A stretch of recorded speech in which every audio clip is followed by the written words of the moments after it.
We start with breaking news. The federal government has stepped in tonight in an effort to restart negotiations between the LIRR unions and the MTA. The National Mediation Board summoned both groups to a meeting in Manhattan.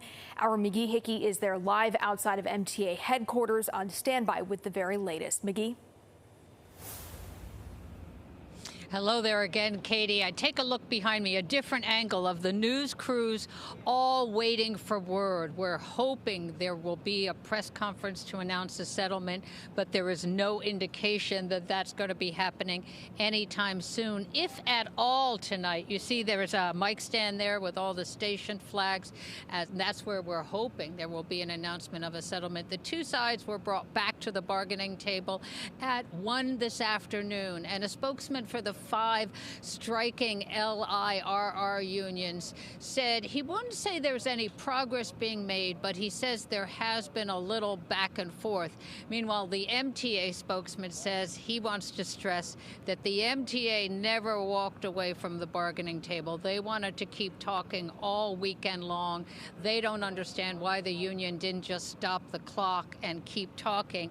Now, when the feds came in, the National Mediation Board, those talks started, well, they were summoned back to the bargaining table at 1. It's a little unclear when the talks actually started, but Governor Hochul held a press conference earlier today that she called urgent, and when you listen to what the MTA chair, Janet LIRR, says and the union says, you realize how far apart they are in the negotiations.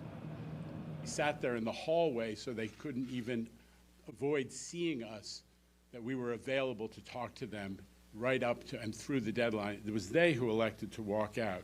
We've been negotiating in good faith for about 3 years now with the MTA, and we feel that until recently they really haven't been taking things seriously, and unfortunately this is why we're here we are right now.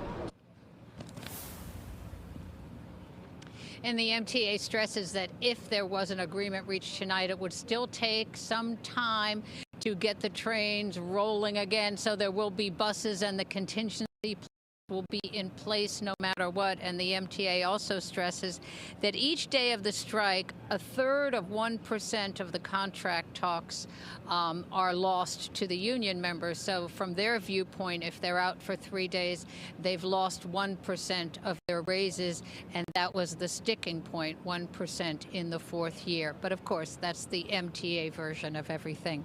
We are live awaiting positive word in front of MTA headquarters. McGee Hickey, Pix 11 News. Back to you, Katie.